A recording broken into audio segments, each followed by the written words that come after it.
Welcome to The Explainer. I am so glad you're here with me today. Grab your coffee, get comfy, because today we're diving into the architecture of financial grace, saying no with love. This is a huge topic, and honestly, it's something we all try to dodge.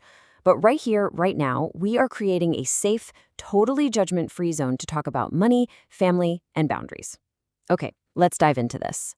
You said yes again.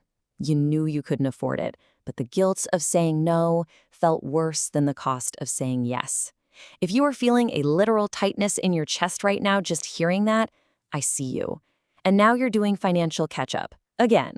There is this incredibly specific, hidden exhaustion that comes from never saying no to the people you love when it comes to money. It's the absolute drain of constantly giving what you just don't have. And before we even think about solutions, I want to acknowledge something absolutely crucial. You are not bad at money. Seriously, you aren't. Most folks who struggle with this are actually just really, really good at relationships. You care so deeply about your people. But somewhere along the line, you were taught a really expensive lesson, that love equals sacrifice. You've been conditioned to believe that saying no to your family means you're abandoning them. And the cognitive dissonance here is wild. If we look at the data from CNBC and the Federal Reserve, nearly 40% of adults literally could not cover a surprise $400 expense without going into debt. 40%. Yet so many of these exact same people are regularly handing over cash to friends and family, cash they legitimately cannot afford to part with. The math doesn't add up, right? But I promise you it's not because they're just being careless. The real reason that math is broken comes down to basic psychology. We get financial protection totally mixed up with personal rejection. We're terrified of being judged, left out, or labeled as the mean one. So saying no feels like you're rejecting someone you love. But here's the reality check. It isn't about rejecting anyone. It is strictly about protecting yourself financially. We just spend years confusing the two things. To give you an idea of just how deep this runs, think about this number, 1/3. The Federal Reserve found that 1/3 of 22 to 24-year-olds living with their parents are doing it specifically to support them financially. Think about that for a second. A massive chunk of young professionals are literally pausing their own financial futures, delaying investing, putting off saving, because every spare dollar is being funneled into family obligations. And this brings us to a really heavy, unspoken reality, which is the first-generation wealth burden. For first-gen professionals or anyone who's the first in their family to build real financial stability, the pressure is just immense. Your family often assumes that because you are successful, you have an infinite capacity to give. If you say no, they don't think, oh, she has a budget. They think, wow, she just doesn't care about us anymore. And this brilliantly illustrates the ripple effect of all those external pressures. 58% of millennials and 57% of Gen Z are arguing with their partners about finances. But here is the secret that nobody talks about. A huge portion of those arguments have absolutely nothing to do with how the couple spends their own money. They're arguing about how much money is leaving their household to go to parents, siblings, or friends. It's a massively underreported strain on romantic relationships. So how do we actually fix this? Well, we need a complete paradigm shift. Let's redefine what a financial boundary actually is. A boundary is not a brick wall. It is not a rejection.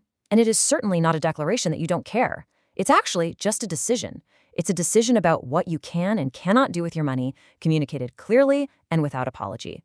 That guilt you're feeling, that's just a feeling. It's not a fact. The fact is, you're just being responsible. But here is where we all trip up. The single biggest mistake you can make when setting a financial boundary is over-explaining. When you over-explain, you are literally inviting the other person to negotiate with you. You're handing them a list of objections for them to solve. Suddenly, your little explanation turns into a debate, and then that debate turns into them asking you to reconsider. Listen, a warm, firm no does not require a dissertation. Okay, I want to give you some real practical tools you can use today. Let's walk through a few common scenarios, starting with scenario 1, the expensive friend invite. You know this one. A friend invites you to a dinner, maybe a trip or an event that you simply cannot afford. Your gut instinct is to immediately apologize or maybe explain your entire monthly budget or even pull up your banking app to prove you're broke. Stop right there. Instead, I want you to try this exact word-for-word script. That sounds amazing. I'm not going to be able to make this one. Can we do something lower keys soon? Did you catch what's missing there? There is zero mention of a budget. You aren't apologizing for not having the funds. It is just a very natural, super warm redirect that keeps your friendship totally intact without compromising your wallet. Now, let's see how this works when the stakes are a little higher. Scenario 2, the family request. This is that heavier situation where a family member comes to you asking for money that you legitimately do not have, or maybe money you can't give without putting your own livelihood in jeopardy. I am not in a position to help financially right now, but I love you and I want to support you in other ways. What else can I do? This script is incredibly powerful. Why? Because it lets you say no to the money definitively without saying no to the person you love. You are absolutely still showing up for them. You're just not doing it with your checkbook. Okay, but what happens when they don't accept that? Which brings us to scenario 3, dealing with pushback. You've given your warm redirect, but the person keeps pressing. They try to guilt trip you, or they try to negotiate that boundary you just bravely set. When that happens, you hold your ground with this exact phrase. I understand this is hard, and my answer is still no. I really want you to remember that this script right here is a complete sentence. You do not owe anyone a better reason than the one you've already given them. You're acknowledging their difficulty, yes, but you are not absorbing it as your own problem. Finally, we have scenario 4, the transactional friendship. This is that really tricky, uncomfortable situation where a friend keeps asking for money over and over again, to the point where the whole relationship starts feeling more like an ATM transaction than an actual friendship.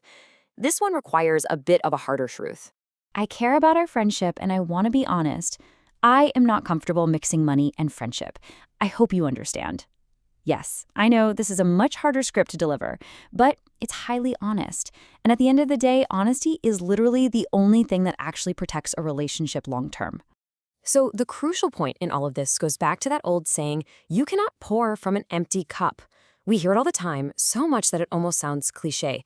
But financially, it is an absolute law of gravity. If you collapse financially because you're trying to hold everyone else up, you won't be able to help anyone. Not today, not tomorrow, literally never. We really need to reframe your guilt right now. You're probably looking at this as selfishness versus generosity. But the real comparison we should be making is selfishness versus sustainability. Protecting your own financial stability is actually the most generous long-term decision you can possibly make for the people you love. Generosity is a beautiful thing, but it absolutely must be within what you actually have. It cannot come at the expense of your future. I want you to picture the 5-year version of you. Really imagine a version of yourself 5 years from right now who is financially stable, fully funded, and able to help the people you love from a position of real, unshakable strength. The decisions you're making today about what you say yes to and what you say no to, those decisions will determine whether that future version of you ever actually gets to exist. So I'm going to leave you with this question. Will you start treating your money like it actually belongs to you? Because, my friend, it does. It always did. Start small this week, okay? Pick just one situation, practice saying no, and watch how the world doesn't actually end. Thank you so much for joining me for this explainer. If this resonated with you today, please hit subscribe, because every single week we cover the money conversations most people are just too afraid to have. See you next time.